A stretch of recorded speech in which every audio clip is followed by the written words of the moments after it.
Thank you, Alex. Some people I know are still being interviewed and stuff like that, so they will come and join us. Before we start this afternoon, just some safety announcements. For anyone who wasn't here just before lunch, we had a little incident. So, the room is now safe, the electrics are safe. I have been assured that everything in this room is fine. We have everything working again. But if you're sitting in this room and you haven't registered and got a name sticker, so if you haven't come and ticked your name off at the door, at the registration post, please go and do so, so that we know that you're here. Also, please don't put any open containers of liquids on the floor, especially if you're sitting above a plug socket. What happened earlier. And finally, please do keep exits clear. So if you have bags and things, put them under your chair or at the back, or even come and put them at the front. But we don't want anyone tripping over and hurting themselves or anything like that if at any point there was a fire alarm. Caused by one of us or someone else. That's fine. And then, on a much lighter note, optional pub this evening for post-event networking. Please follow Sophie after the last session in a non-inappropriate way. Okay. I think those are all the announcements. As always, any questions or concerns, please come and talk to me. And do... I was going to say, no, that's fine. Okay. I will ask people to sit at the front when they come in late. That will be their punishment. Over to Martin and our panelists for our localization session. Thank you. Thanks, Rose. Normally you come back from lunch and you've got to do something to get everybody lively again, but I guess the whole fire warning is going to keep people on the edge of their seats through the session, I hope. Thanks, everybody, for making it to this session. It's been a long time coming, and frankly, similar to a lot of the challenges that face cash and voucher assistance initiatives, this session itself has been ever-changing, and I want to highlight the adaptability of each of the panelists, everyone that you see up here, in his or her own way. We've dealt with cancellations, inability to get visas, and the like. And in fact, you'll find that the names on the agenda that's printed out today don't reflect everybody who's up here even. That said, I hope that you'll be as impressed with this group as I am proud that we've been able to pull together such an experienced and valuable set of panelists. Further, I have a feeling that this is the only session thus far this week where none of the panelists knew each other before this week. So that kind of says that we're bringing in some kind of diverse and different experiences and viewpoints. And we've opted to sort of approach these 90 minutes in a slightly different way. And in fact, I've asked the panelists to not feel as though there are expert panelists, but rather they are instigators. And they are here to stimulate conversation among all of us, because this is a room that's rich with a lot of experience and insights as it relates to localization and capacity building and cash readiness. In fact, if we weren't such a large group, I can promise you that I'd ask us to sit in a circle. That said, there's no denying that this panel, as has been observed in a couple of other sessions, does not look like, it does not sound like, and it does not live like many of the people that we try to put at the center of our efforts. Fortunately, this discussion and Cash Week in general is really being complemented by a range of activities that are taking place within different regions. And you'll see today that we're bringing some of those experiences and insights into this conversation via videos, even while we have to note that it doesn't stimulate that true dialogue that we really want to have happening. For me, I have a real hope that this session will conclude with practical ideas for extending these kinds of discussions outside of this space and beyond the group that's in this room. Localizations come up in many sessions so far this week, and it factors into the 4 scenarios that were presented on Monday at the outset of our deliberations. Indeed, if we recall, the council, that each of the 4 sessions is likely to exist in the future in one way or another. My position is that the future, or futures, will be more effectively addressed through the expanded localization efforts that build capacity, create true partnerships, enhance readiness, and promote accountability. Further, the dynamic contexts where we operate require responsiveness and flexibility, and our partners and beneficiaries deserve to be empowered. I believe they deserve to be given the agency and the authority to be fully part of all assessment, analysis, and actions that touch their lives. In an effort to bring the world into this space, whoops, what happened there? Wrong way. In an effort to bring the world into this space, we'll first hear from a member or a colleague of the Somali Cash Consortium, Mohammed Yarrow. Just yesterday, during a learning event in Nairobi, he presented a strong rationale for the inclusion of local NGOs in cash and voucher assistance planning and delivery. Thanks to our regional team in Nairobi, we've been able to have that video arranged for us today. Taking advantage of the breadth of the experience before you, that we'll then approach the conversation at a global, strategic level. Dina Murad of World Food Program will set the stage, trying to help us become familiar with or even begin to understand the global environment around localization. It's placed within the grand bargain, its work streams, its array of sub-work streams and the like. While many of us here may be familiar with these structures and efforts, it is worth revisiting them to provide the context. We then shift back to the ground level where Paula Castiati of Tier Fund will share their approach to supporting local partners through various capacity building and institutionalization initiatives. She's been able to arrange the submission of a video of a Nigerian colleague of hers, and so we'll have an opportunity to hear from him. Next, we'll hear from Basir Rambo about the British Red Cross's commitment to enable national societies. He's going to focus on efforts in West Africa to promote ownership and develop tools for locally based CVA design and implementation. We'll also benefit from the input of Paula Sanchez of IRC in Panama, who recently participated in a CALP organized event there. Following the presentations, we'll bounce between allowing an opportunity for you to pose questions and to react to our panelists, that'd be instigators, and a couple of tasks that I'll put to you in order to bring out your experiences. Before I go any further, though, I'm wondering if anybody's noticed that there is an empty chair here. That empty chair is not the fact that a panelist couldn't arrive because they couldn't get a visa, although that wouldn't have surprised me. That chair is specifically there to represent that too often when we speak of localization and of local partners, we're referring almost exclusively to national NGOs, grassroots organizations, or civil society bodies. This chair is for a government representative where we operate, a voice that we really do not hear frequently enough. If we're really truly committed to enhancing capacity and granting authority to the local level, we must include the hosts of our work, the governments.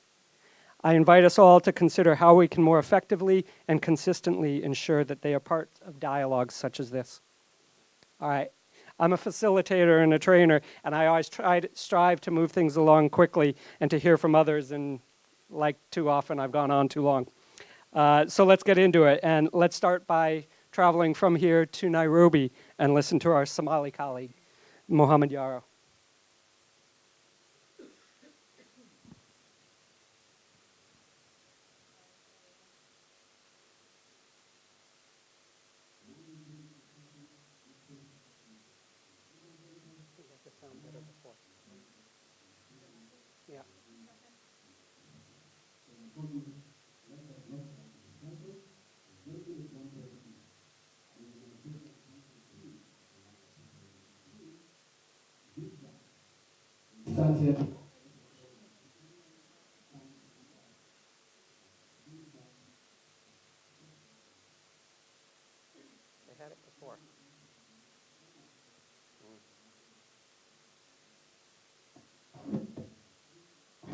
They realize that if you do this in local government and before this discussion is really Please. relevant, a huge part you find the chief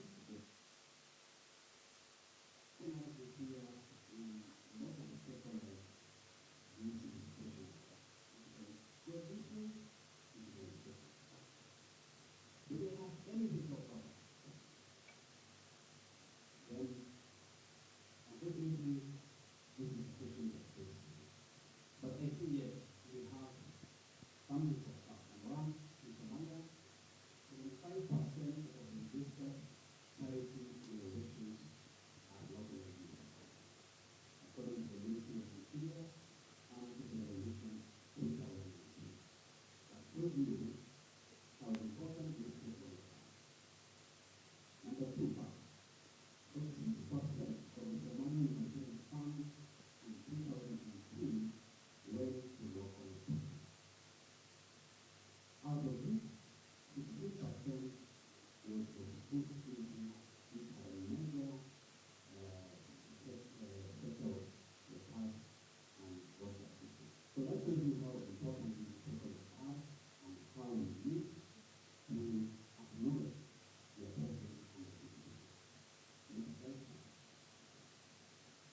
in accordance with the local after legislation. So you don't need to wait to sit and wait to be elected.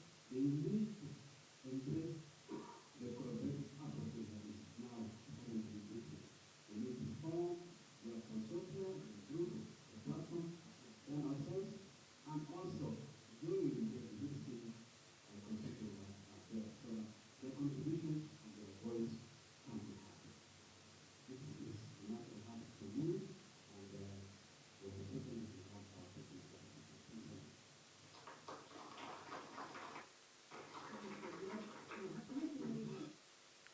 Thanks, Rose. While I understand that the sound was not ideal, all right, Mohammed from the Center of Peace and Development in Somalia really laid out a pretty clear rationale for including local organizations, including the realities that a significant percentage of humanitarian funds in Somalia went out via local partners. We heard about how to include local NGOs, including by having them bring discussions all the way to the village level and then back to the city, as he phrased it, and by involving them in cash working groups. So it's a good rationale from that perspective. But as I said, now let's take a step all the way back to, rather than to London, probably to Geneva, I suppose, and hear a little bit from Dina Murad, the cash coordinator of WFP, as she brings us back to the global level. Dina.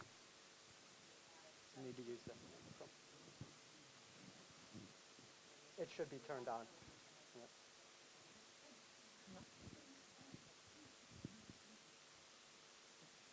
Thank you. Great. So thank you, Martin. Just two disclaimers before moving on. One is that I do not intend to portray anyone who is a localization expert at all.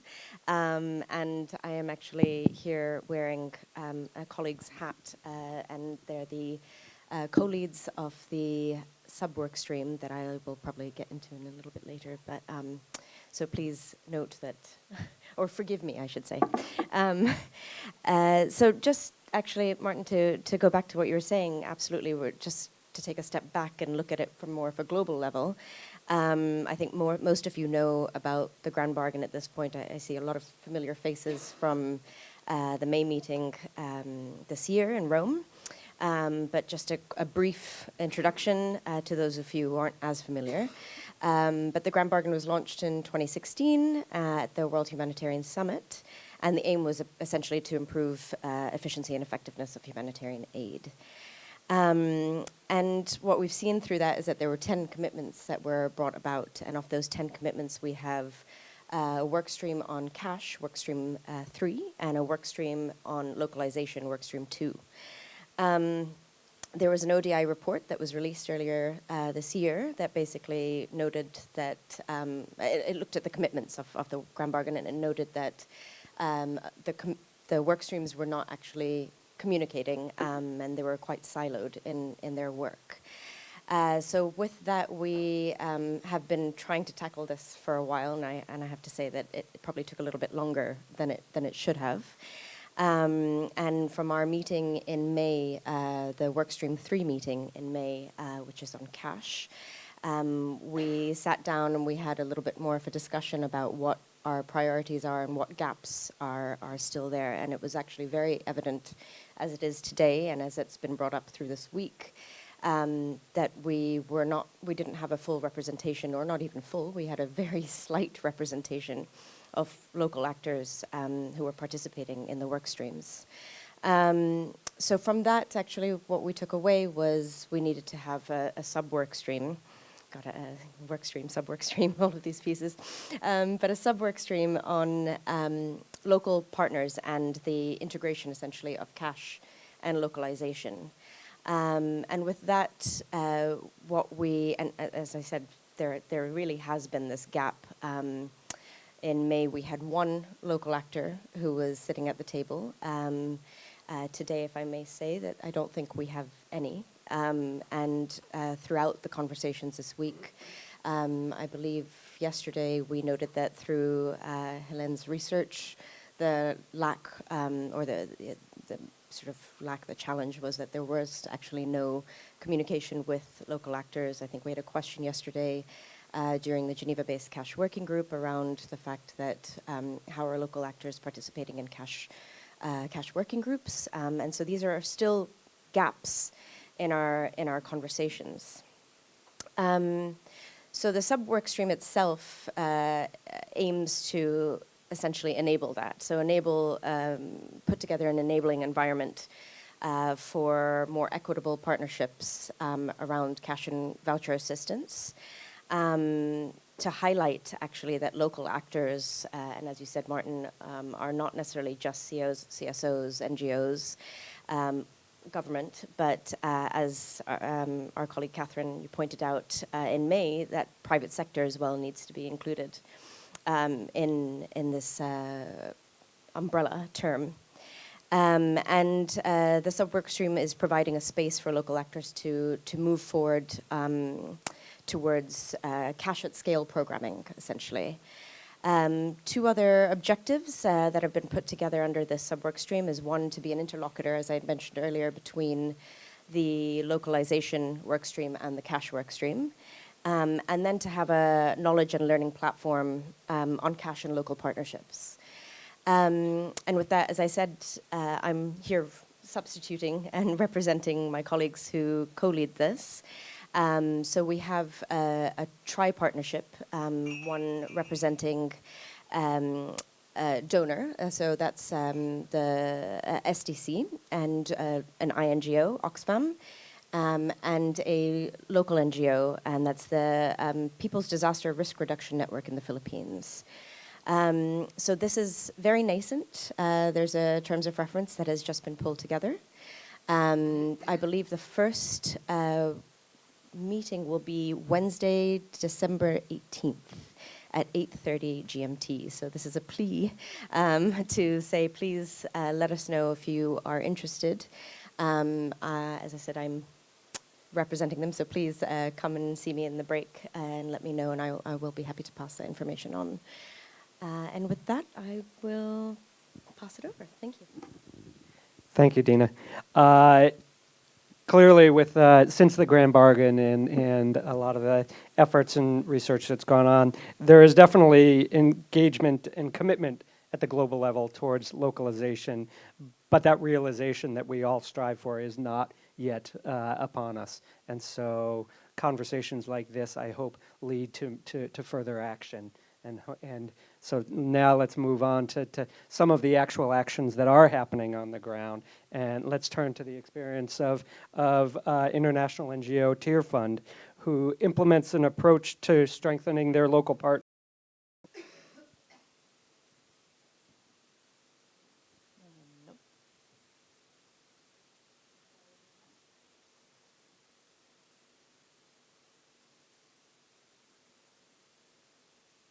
My name is Joseph Yandi. My name is Joseph Yandi, the Disaster Response Coordinator, Christian Rural and Urban Development Association of Nigeria, CRUDAN. I am here to tell you about our relationship with Tiafon, the journey so far.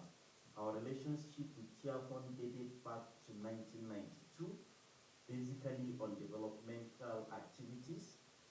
But in this form of humanitarian support, it started around 2015, and because of the overwhelming crisis in the northeast of Nigeria, Tiafon took a bold step and great initiative in order to support CRUDA, which is basically a developmental organization, to launch into humanitarian activities. So with those initiatives include capacity strengthening through trainings and also mentorship.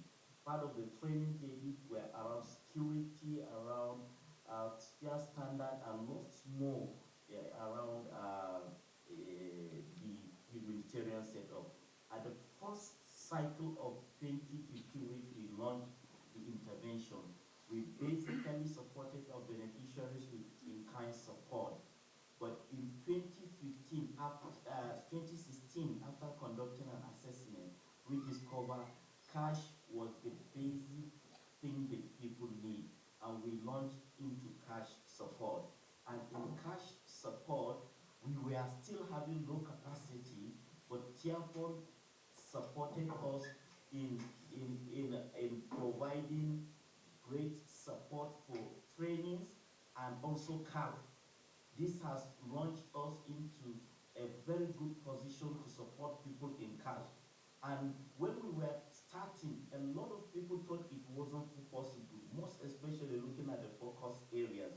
They thought Kudan cannot deliver. Even some INGOs believe we can't deliver, being a local partner with limited capacity. But we took the bull by the horn and we launched this activity with every professionalism. And that has put us also on the map of the cash working group. Recently, Kudan is part of the collaborative cash delivery network. That is because also of the joint steps we have taken and different initiatives and innovation around cash support.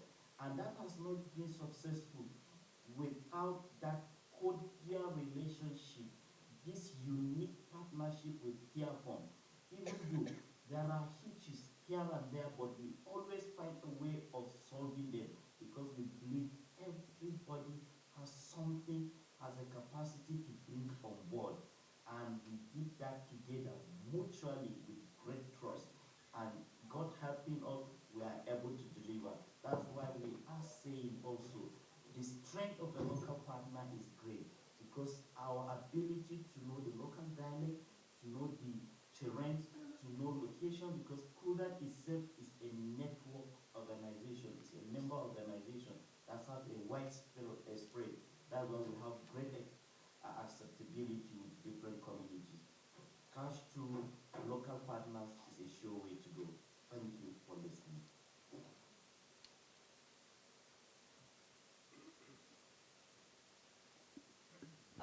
The way of working with Cruden initially involved that Tirfan opened an office in the northeast of Nigeria. The team has been purposely small, but focused on capacity building. And from Cruden perspective, there was a clear need of answering to humanitarian needs, and coupled with a attitude of learning. Cruden was the first national NGOs to deliver cash, and they are doing pretty well, I would say. They use a variety of mechanisms. They deliver cash physically through mobile money, through smart card, and through debit card. Those great achievements have been possible thanks to their greater proximity with the community and for the knowledge of the contents that they have. As you heard, they are part of the CCD, and they are an active player of the cash working group in Nigeria. But most especially, they don't fear anymore to sit around the same table with bigger organization. Of course, there has been challenges, and this model has its own strengths and weaknesses. It has been successful because of a strong relationship and a deep trust. Both organizations have been able to come to a table and to work out area of agreement and disagreement, even if moment of tension have not been missed. For partnership model, focus on capacity strengthening. To succeed, an investment is needed. Continuous advocacy is needed in this area to encourage donors to link more directly with national partners. Source of funding for capacity strengthening needs to be explored further. Institutionalized capacity with a focus on corporate system, culture, and practice. It's fundamental to ensure that national partners are able to take the lead in future initiatives.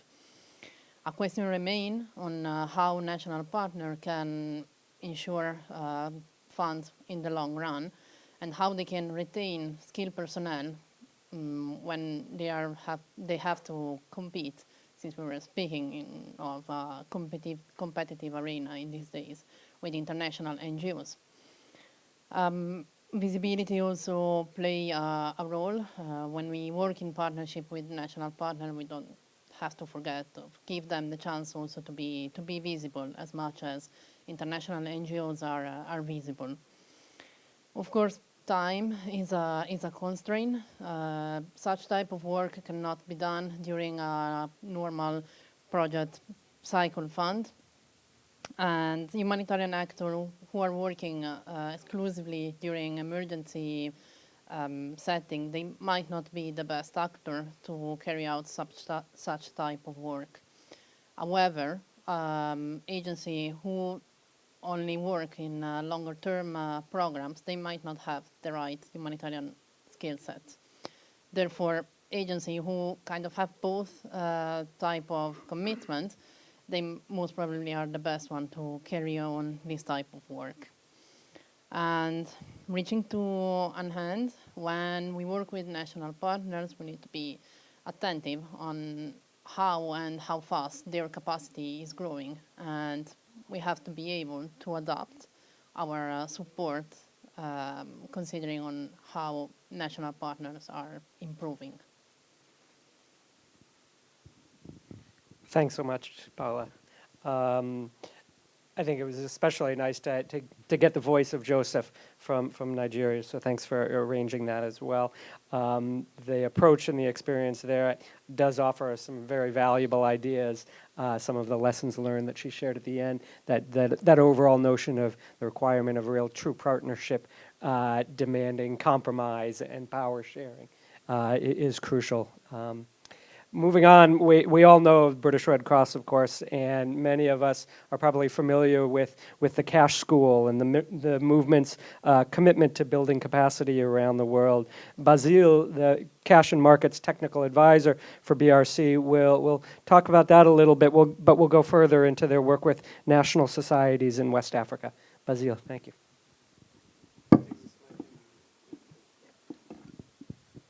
Thank you, Martin. As you already mentioned, the British Red Cross is hosting the Cash Hub, which is a resource for the movement. So we are not only working for the British Red Cross, but for the whole movement and trying to improve cash capacities within the whole movement of Red Crosses and Red Crescents. So this is the work streams we are working on. We have an online platform where practitioners can find tools, resources. We are working on cash policy and advocacy. We are working on cash preparedness, so to have a cash-ready Red Cross movement, which is a topic we will focus on in the presentation. We have a cash school to build individual expertise. It's quite similar to the BIP program of the CALP. And we are working also on cash innovation. So the Federation has this objective to have 50 national societies cash ready by 2020. We will see what cash ready means at the end of the presentation if we have time.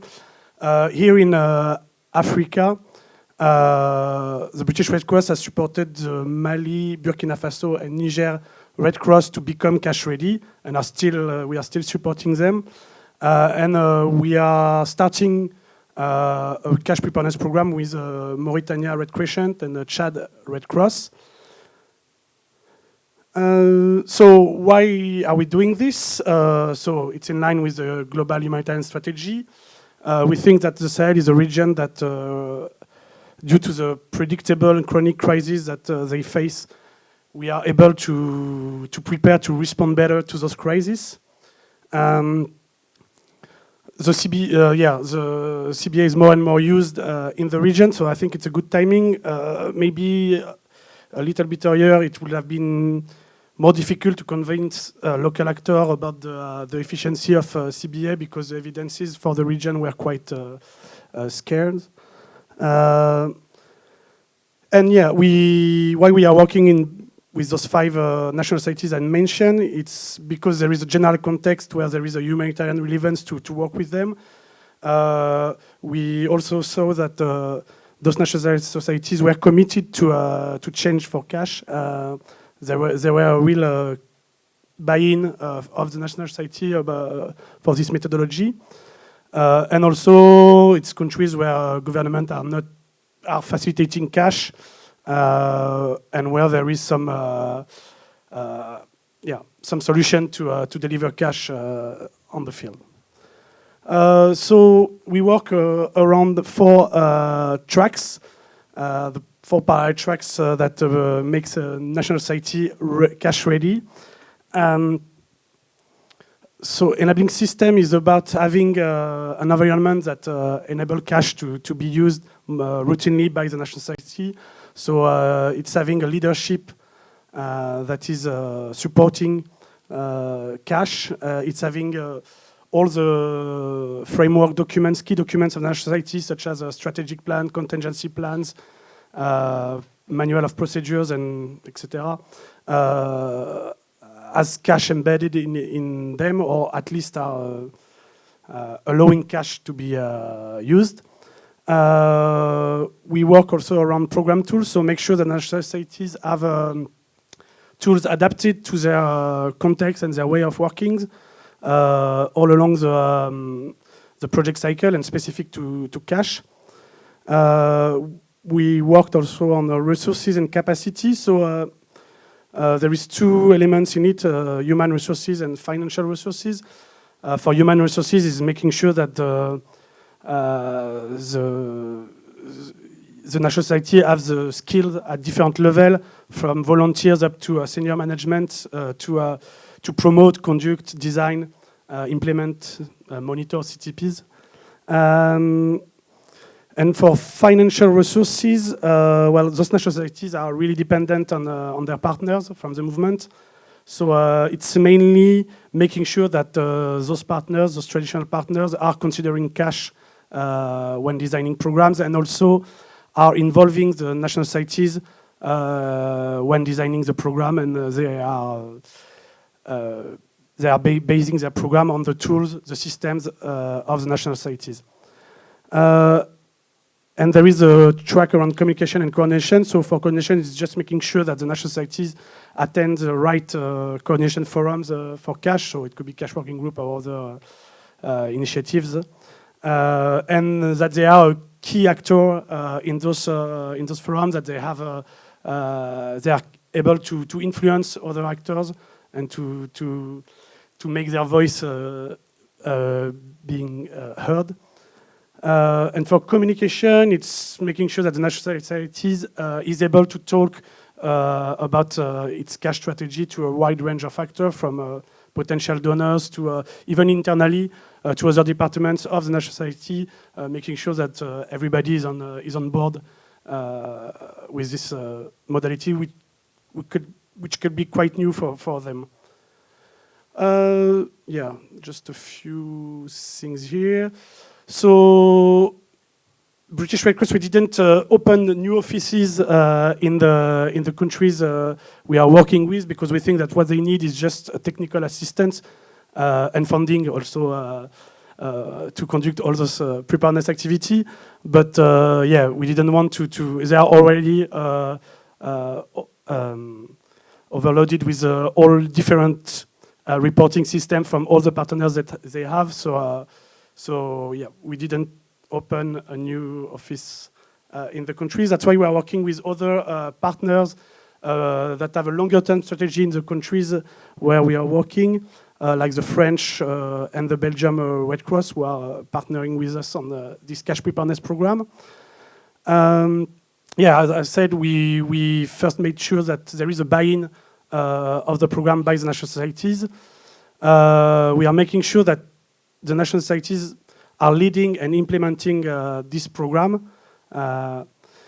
And we are quite flexible to adapt the activities and to the systems of the national societies, their constraints and deadlines. Okay, some challenges here. So as you already mentioned, Paola, it takes time. So it was a 2 years, the model was 2 years time frame, but we realized that it's too short. Even 2 years is too short to make sure that cash is institutionalized within the national societies. Those national societies have a really pyramidal structure. So when you don't have the leadership on board, nothing will change, nothing will move. So you have to make sure that the leadership and the governance are supporting cash and are truly convinced about the modalities. They are not just saying yes because it can bring funds, but really they see the efficiency and all the advantages of the modality. You have sometimes to deal with complex systems, not really efficient systems sometimes, where you have to embed cash in it, so it's not always easy. When it comes to key documents, you might have a national society say, okay, let's embed cash in our communication plan or in a contingency plan, but then you realize that those documents sometimes doesn't exist, or they are really old and not used anymore.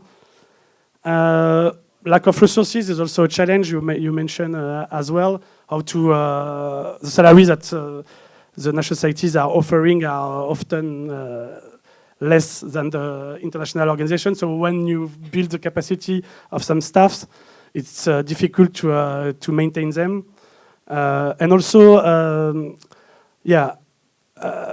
having funds for preparedness activities is more challenging than for operation. So we know that operation is always a priority rather than preparedness. So it's difficult also to find the resources to conduct a long and not that costly, but still it needs some money to do preparedness programs.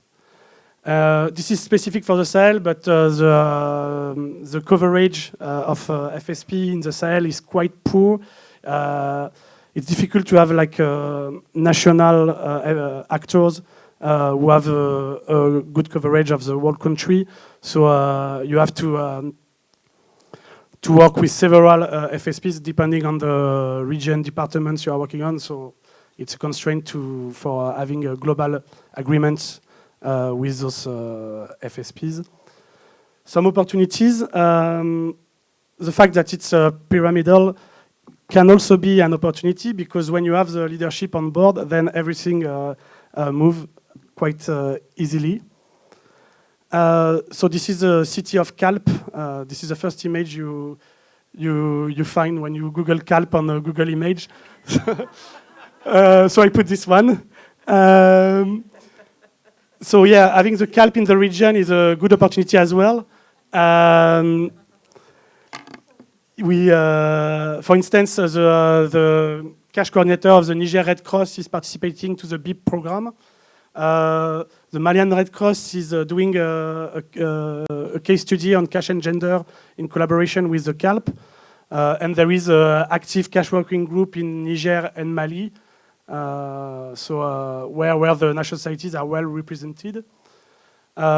This is, is just to one of the opportunity we have as a movement is building capacities of national societies is at the heart of our mandate of what we are doing. So the principle of the movement help us to achieve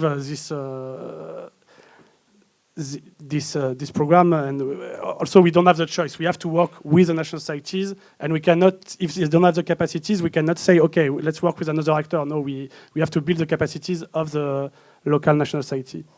As I said, partnering with French and Belgium Red Cross help us to assure sustainability of the activity, because they are long-term partners of the national societies in the region, so they can follow on what we've built with them. And we are most often starting from a blank page, which offer, because the experience with CBA within the national society can be quite low, so it offers us a lot of opportunities to build from scratch. Really briefly, what does cash really mean?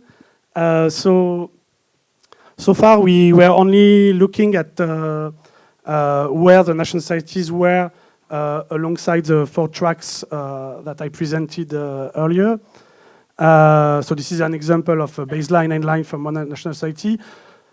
Those indicators tells us, okay, the national society have enabling system, they have program tools, they are able to communicate and coordinate around cache, they have the resources and capacities, but it doesn't tell us if they are really using all those capacities. So the movement is now working on a new tool.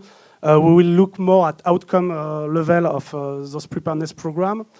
So there will be an indicator around how many people received cash versus how many people receive in kind, the total volume of cash distributed versus the value of the goods distributed. There will be an indicator as well around decision making. The number of programs that considered cash as a modality and which inform the decision of using or not cash. An element of timeliness, also the delay between the disaster happens and the moment people receive their assistance. An element of community engagement and accountability. Number of people who declared themselves satisfied with the mechanism used, and an element of coordination as well, which I'm not really familiar with, so I cannot give much more detail about. Okay, thank you. Thanks so much. A couple of things there. First of all, for those of you who don't know, Calp is a coastal city in Spain. I don't believe that the Cash Learning Partnership is named after it or vice versa. Second thing is, for many of you who are familiar with a lot of the work that CALP does in terms of capacity building, you'll hear there's a lot of similarities in the approach and sort of the offerings that we have in terms of training and capacity building. Basile mentioned the acronym BEEP. Within CALP, that's the Building Individual Expertise Program, where there's a small cohort of people who go through aspects of training and mentorship in a much more focused way, rather than just participating in capacity building workshops. I think later in this session, time allowing, we're going to talk a little bit about CALP's organizational cash readiness tool, which is quite similar to this question of cash ready. And I found it very interesting that they're thinking about moving beyond just the sort of snapshot of where a national society is now, but thinking about what are some of the outcomes that we're able to see based on the capacity building and the technical assistance being provided. I think that's great. The other small point that I'll make is this icon here. I wish this mouth was open so that we could have this person be speaking and this is at their ear listening. Rather, I think it's that person speaking, isn't it? All right, that's the way, or at least that's the way we initially look at an icon like that. And wouldn't it be great if we could change our mind in how we see that it's somebody listening rather than somebody speaking, all right? So at this point, actually, this would be when we would invite our empty chair, our government partner, to speak. And since we don't have that voice here today, I'd rather turn it over to you all. And to do so, oops, I need the clicker.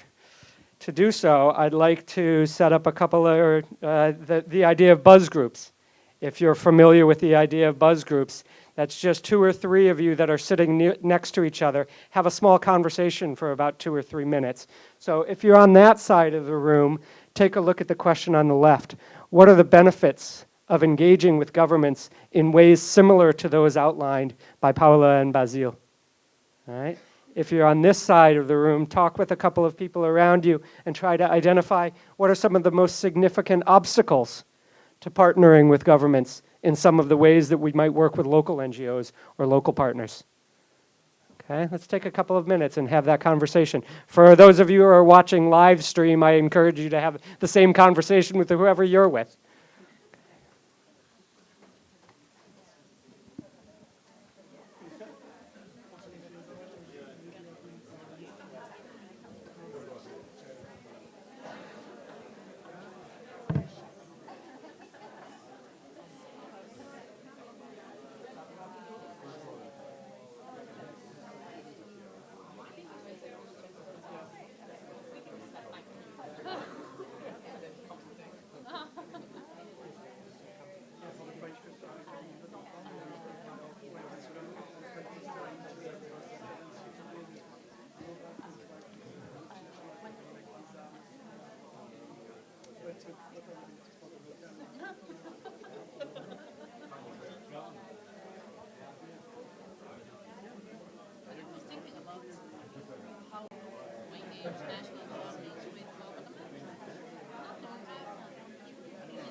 Okay, we'll take about 1 more minute.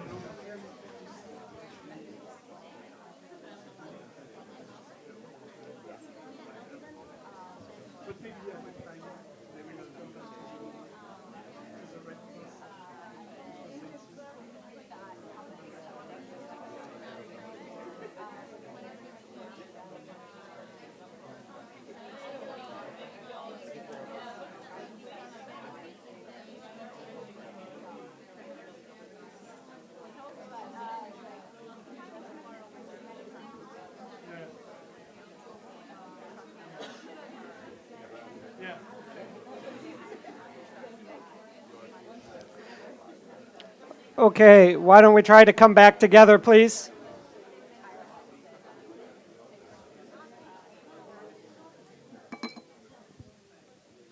Okay. Which of the groups over on this side that was speaking about some of the benefits would like to share a couple of ideas? Just briefly. Yeah. Thanks. Yeah, hi. Astrid de Vallon from UNHCR and WFP.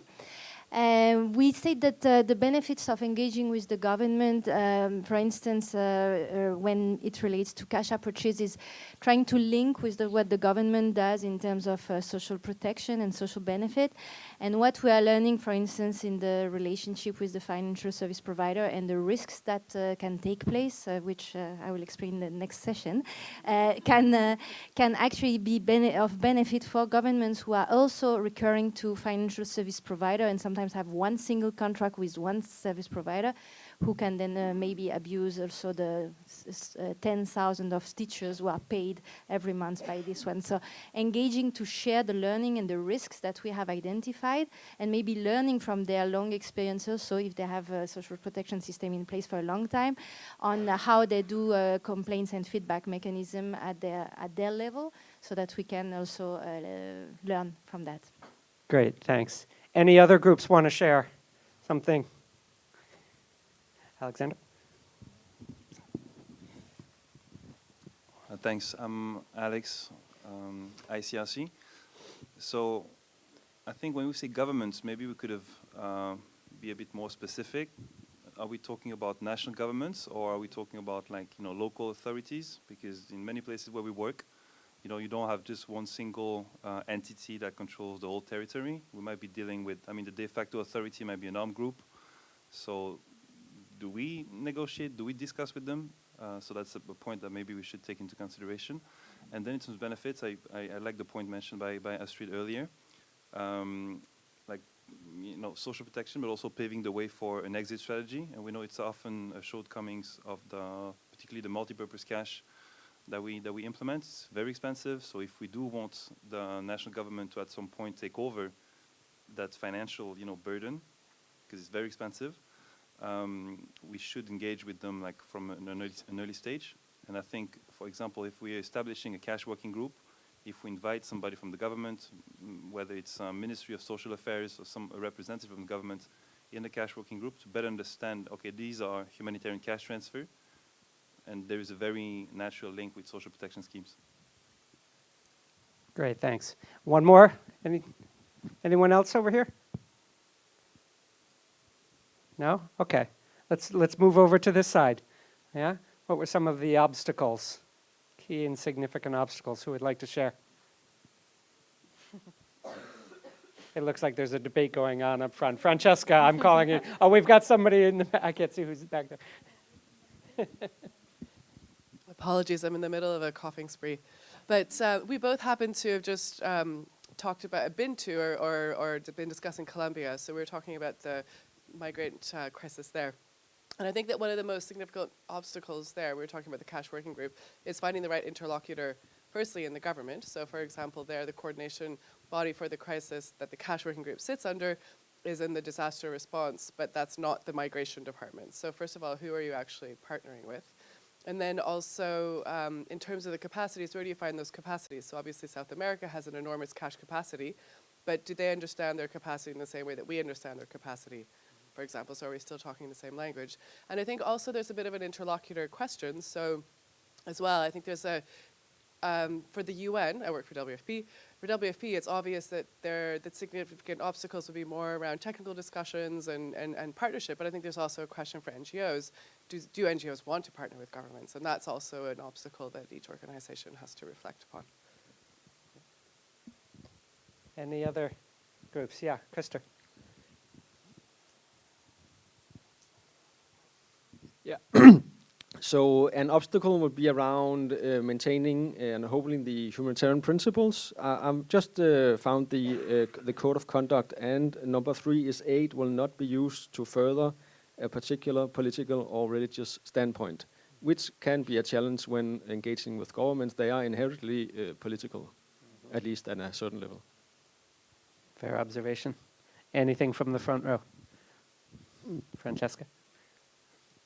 We were just noting that every government is a different story, so every country is a different story. The level of engagement that they're ready to put in our humanitarian work or development varies. We have countries where we need to share the beneficiary list, otherwise we cannot operate, for example. And do we want to do that? Probably not. Are we forced to do that? Yes.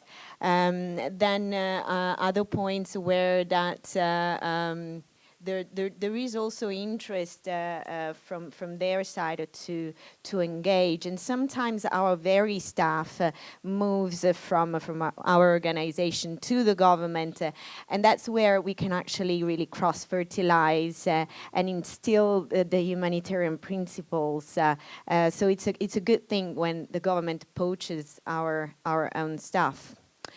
Yes. Great, thank you. Anything else? No? Okay. As we can say, is there one more? Yeah, please. Yes. Perhaps it's more of a challenge than an obstacle. In places where governments may lack some good policies or systems for accountability, then that can be a challenge, and in particular in fragile context where you may have changing governments. So every other few years, you have a different government in place, local authorities changing. So that could also be an obstacle and a challenge. Great, another valuable insight, thanks. Yeah. Yeah. Microphone.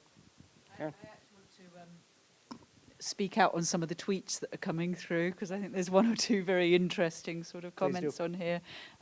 We keep on saying local NGOs don't have capacities and scale, but send them to cover the last mile in the most dangerous places. Check out Douala recommendations. So I think there's, sometimes it's when it suits us. Great, thanks. Faye? This is okay that we've opened up into the questions and comments, and feel free if you have any questions for any of our instigators as well. Just on that, I challenge us to, in places where we don't have governments to bring into the discussion, maybe we could replace this chair with national staff. Or in many cases, our cash working groups are dominated by us, like people who don't represent the context. So I think, that alone, it doesn't come to us naturally that, hey, if you look at all these coordination structures we have, it's a lot of us foreigners who are there without really without us making any effort to bring in local voices in there, and we don't necessarily need to look farther and just amongst national NGOs. They don't really often we don't make enough effort to bring them into cash working group discussions. I've been eyed at the front first. Okay, actually, then Catherine is somebody that we were targeting to contribute a little bit, to speak on behalf of CashCap a little bit, as CashCap is evolving into considering how they can have their deployments have a little bit more of a focus with supporting governments and capacity building with governments as well. So if you want to speak a little bit to that and then add on whatever other brilliant thought you had. Thank you. No, I just wanted to jump on your question and comment. Sorry. Catherine, in this moment, CashCap chair, trading hats. I do think this is a very valuable point. I was just sharing, some years ago, I was co-cluster lead in a very fragile context, and we had a national government partner, and it was very difficult for that partner to understand what the role of a co-cluster lead would be, or a chair. And it takes time to engage and to understand each other's, background, the goal and the objective of these meetings, the outcomes, the follow-ups. And we also need to understand many of our local partners and even government representatives sometimes have so many other pressing needs. For them, this whole humanitarian system has suddenly, in some cases, really imploded on them. And suddenly there are so many demands and asks that were not there before, on top of their daily work and other pressures that we even can't understand as foreigners. So I do think that is one very critical point where CashCap actually, that has deployed more than 30 people in this year already to support multi-agency, interagency coordination. The interesting part is actually it needs to be at least 4 agencies that request for that support and for that kind of deployment. And in 21 out of 42 market and cash-based working groups, CashCap has actually really intentionally targeted national staff, national government entities to be supported in their role in growing into a role of national co-leadership or coordination in terms of technical capacity, so understanding the technical aspects of cash, but much more so the strategic and the coordination aspect. I think CashCap still has a lot of ambition to strengthen that, because we see sometimes national cash working groups are quite functional, and then when you go to the provincial or sub-administrative level, you see big challenges. Sometimes it's the other way around, but it depends on individuals and the commitment that is feasible, right, and the need. So therefore, CashCap actually really looks at the future of supporting national strategic engagement with local actors in their strategic plan and even beyond that. And I think it would be really good to hear, even after this session, some of your thoughts, your commitments, your asks, as I do believe we all can contribute to this. In the end, it is the sustainability of the functioning mechanism that is there. And if we do this intentionally and with purpose, it is not just we try to self-persevere as international actors. It is the people on the ground that can lead and that can, you know, really make a difference in the long term. Thank you. Okay, thanks. Okay. Paola, to continue the conversation. I think I have an issue. I was sitting on this side of the room, and I have an issue with us using governments as if like there was one type of government that we have to partner with. Because I worked in places where the capacity was very low, but I worked in other places where the capacity was really high, and they shouldn't actually be partnering with us at all, because they know much more than we do and have much more resources than we can ever have. So when you say we're leaving one chair, it would be the equivalent of everyone going to like a government meeting and then leaving one chair for humanitarians. Like, who gets to sit on the chair?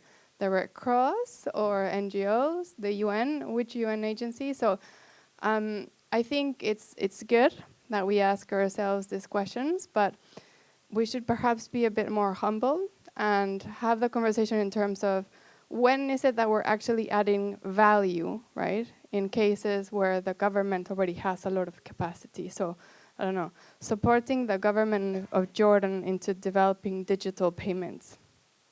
Who is qualified to do that?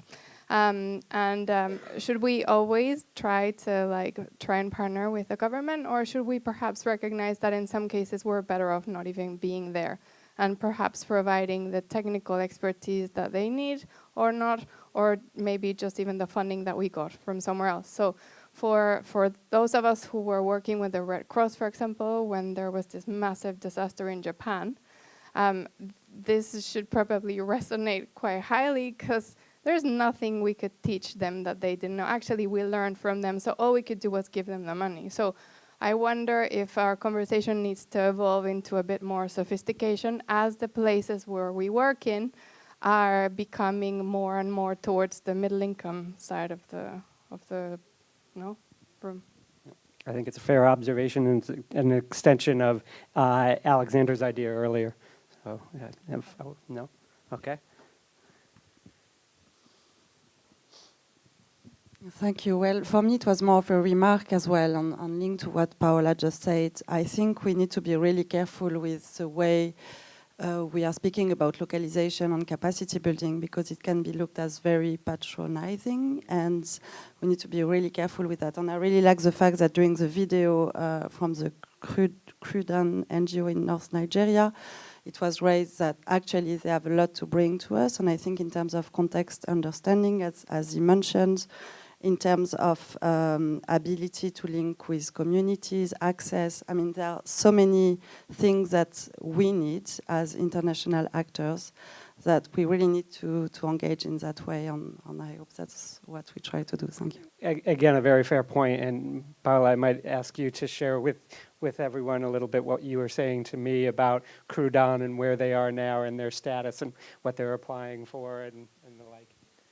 Well, with Crudan has been quite a long journey, as you heard. Initially, they haven't had any humanitarian response experience, so we really started from scratch, but not because we were pushing on them.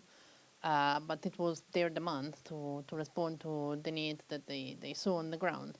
So we started this journey working on very basic ideas as procurement system, financial procedure, in order to bring them up to a fair level, to be able to play with other agencies, national or international. And at the moment, they apply by themselves for institutional funding, and while Tier Fund is working with other national partners, we are actually competing with Cruden, so they definitely went pretty much ahead. And what Joseph has been unborn in saying that they still need support in cash, but everybody is still in a learning journey, but they're really doing pretty well. And they are, as you said, they have the ability to reach the last mile, and they know the context, they know how to speak with people, and this is why they can do better than other international NGOs. I think one of the things that reminds me of is the need to acknowledge that a dynamic of partnering needs to evolve, that over time, the roles and relationships within a partnership need to be able to change, and we can't just figure, oh, well, we've been supporting this local organization, and building their capacity, and we're going to continue to do that same thing. We have to recognize where there is already capacity, whether we've been part of that or that's already existed within, if it's government or anywhere else. So there's always that spectrum of what a partnership can actually look like. Krista had another thought.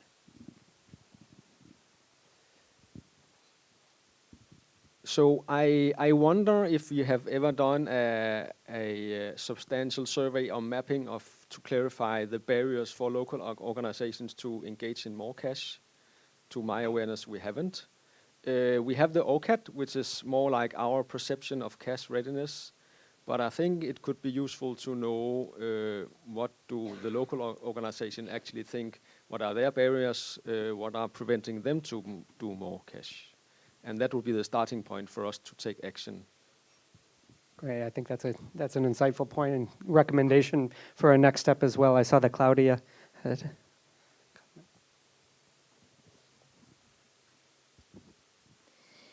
Yeah, I second that what Krista said. I think in a lot of the conversations, even local NGOs are not present when we talk about localization. Of course, we made this conscious effort today to bring in those voices, but we had a recent example of going through our strategy review, and there was a lack of clarity on what localization actually means among our local partners, which tells you something in itself. And then the question for us is, how can we ensure, I've heard you say it a few times, true partnerships, equitable partnerships, not a contractual, here's a contract to implement for 5 months, but as Paula and that example in Nigeria illustrates, we need to be there before, during, and after to support local partners. It's a long-term commitment that requires resources, it requires dedication, and it requires a time frame that's longer than a humanitarian intervention or a single one is anyway. So that in a way, that whole attitude or culture or spirit on how we view partnerships and our commitment in a way is something that I would say needs to be scaled up, and to understand better the local partner perspectives in terms of challenges. What are their barriers to scaling up, to engaging more, to being in the driver's seat? Yeah. So just as a reflection, I think, on what was said. Great, thanks. Well, do have just a couple more comments. We want to do a little bit more. So Karen, I saw that you had your hand up, and then Dana, and then I'd like to invite Will to contribute something in a moment. So it kind of builds on the last two comments of what would people say. Well, I was in a meeting where it was exactly asked that question. There was actually a lot of anger in the room. And it was very much related to the kind of the concept around implementing partners, which talks to your question of, is it even a misnomer calling it an implementing partner, or should we just be a bit more honest and say, actually, it's a subcontract and you're a service provider, maybe let's be, and there's nothing wrong with that, but let's maybe sort of separate those terms and be a bit more honest. And then as you were talking, it made me reflect, well, maybe as we're talking about the future of financial assistance and future roles, and is it everybody doing everything?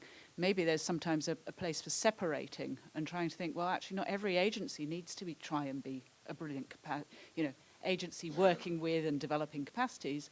Maybe that's not your skill set. Maybe there are those who bud off and that becomes their skill set, and they're there for the before and during and after and mentoring alongside, when the power relationship and the subcontracting doesn't get confused with those different roles. Just a thought. Great, thanks. Dana. Yeah, this was just also making me think, because CRS also works with a lot of local partners, and things I've learned over the years, I suppose, is that local partners means a million different things, right?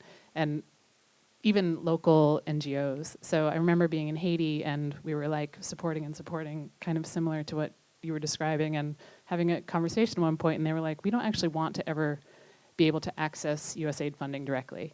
Something that I don't know if maybe we never had that conversation and asked, what is your mission and how do our missions align? It was a very basic conversation that we made these assumptions about where they want to be and what kinds of things they wanted to be doing, which I think we do a lot, especially in this localization conversation. They should be the ones doing that. Do they want to? Is that part of their mission? And then I had another great example that I forgot. So you can all imagine how great it was. Okay. Then, if you don't mind, I'd like to invite Will Ruddick, who spoke a little bit yesterday about the local currency efforts that they've been doing in different parts of Kenya, or one part of Kenya in particular, I suppose. Right? And just, it's a different dynamic of working at the local level. And so curious to hear your perspective on this concept of localization, capacity building, and all of that. I think maybe just to be a little provocative, I think us as a room of people here probably don't really understand what cash is or where it comes from at all. You're using this instrument that is mainly being produced by private banks as a for-profit instrument, and then you're injecting it into countries. And what are the repercussions of that? How do local governments react to this kind of thing? And why can't communities, or why can't there be local community banks that are producing credit? And so that's the approach that we take, is that we say, well, let's take some of these donor funds and use it as the collateral to create safe mechanisms for community groups to create their own cash programs. And to me, it's tackling the root of the problem. It's not just saying, we've got cash, lots of cash in America and British, let's import it into another country. It's kind of ridiculous. And I think in another 10 years, we'll just be shaking our heads like, oh my God, we have no idea what cash even was. I mean, kids growing up today have no idea where this money even comes from. Who's printing it?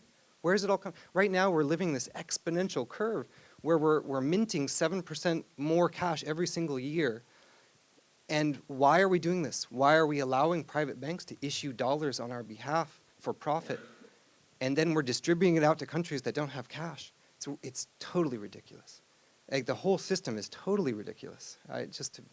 Sorry. Yeah. You're right, that's provocative, especially coming from someone doing what you're doing, right? In any case, I know that Dina had a comment also to add. I don't know if she's going to pull us all the way back to the global level again, or what? No, actually, a somewhat similar point, where to pull you back to the fact that we keep talking about governments, but we're not including sort of a broader scope, which is actually, what about working with FSPs, et cetera, et cetera. That's all still partnership, and the local partnership, which I think we keep gravitating between different definitions of capacity building versus actual partnership and equitable partnership, which is what we spoke about earlier, needs to be kind of honed in a little bit, and essentially this mapping of barriers. This is my plea to go back to the fact that we have now a forum where we can start doing some of this. So please do get involved, I also had one more point. Just to say that, we spoke about social protection quite a bit in the past couple of days, and that this is an immediate link in with that. And I think that's also a piece that we're not necessarily connecting the dots on necessarily. And so maybe that's also a plea for my own self to do that with our team.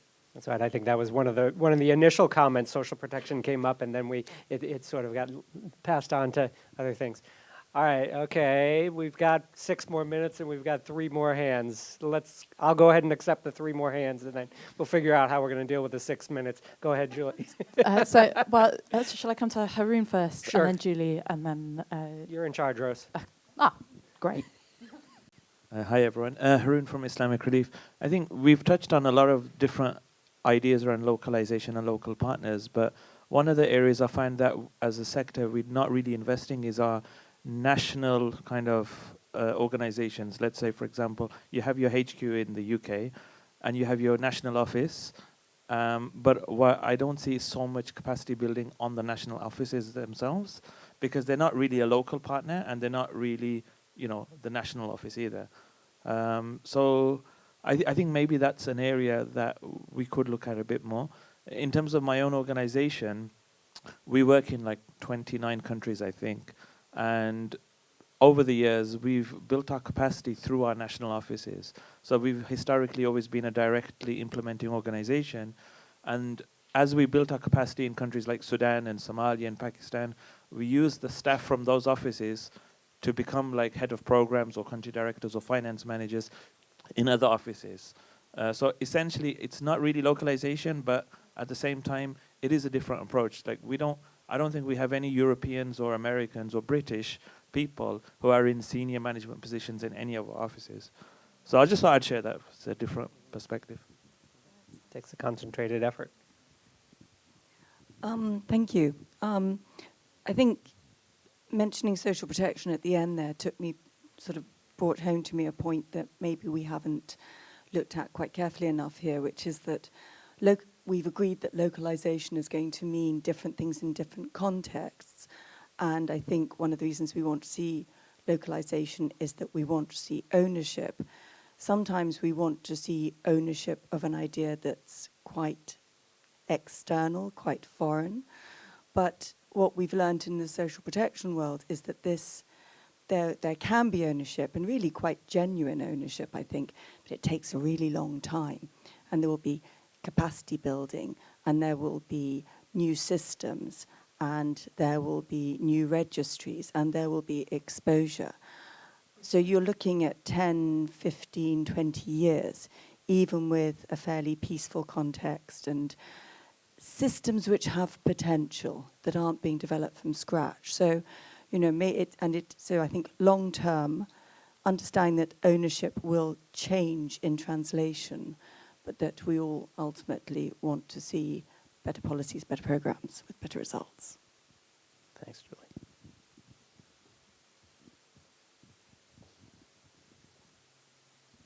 Thank you. Catalina from CARE in Latin America. I just want to add an element that I think one of the challenge from the grand bargain talking about localization is about this common understanding. And definitely localization includes shifting of power. And what are the mechanisms that we are putting in place to shift this power, not from the operational side, but from the strategical one. And it's an invitation for that kind of spaces. What are the number of voices that we are opening to participate from local actors? Because it's here where we are brainstorming and defining this kind of strategical lines for the future. And definitely not including them is a risk.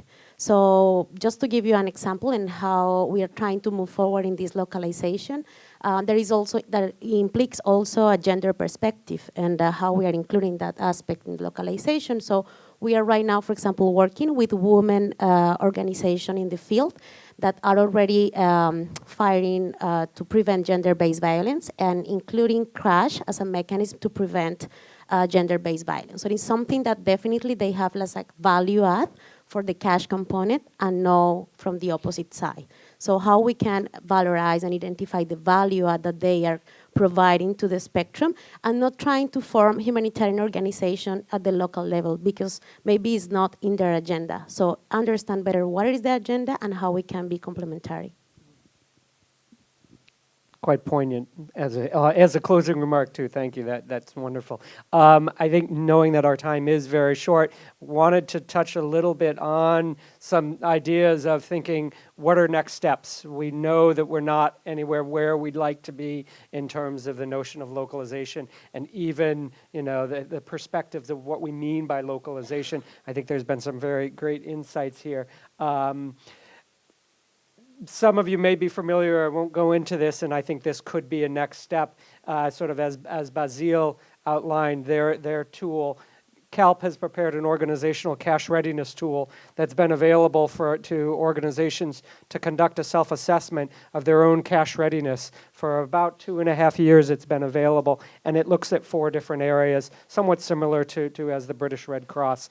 Those tools are available on the CALP website, and I think a timely thing here might be for us to organize another opportunity to sort of relaunch this tool and make it known again, for people to see it as something that might be useful for their own work, for their work with partners, to think about how something like this might be adapted to working with governments. How do we deal with it more in a partnership where we're really trying to explore where there are strengths and weaknesses of different partners to be able to build on those. I think there's a lot of opportunities for that.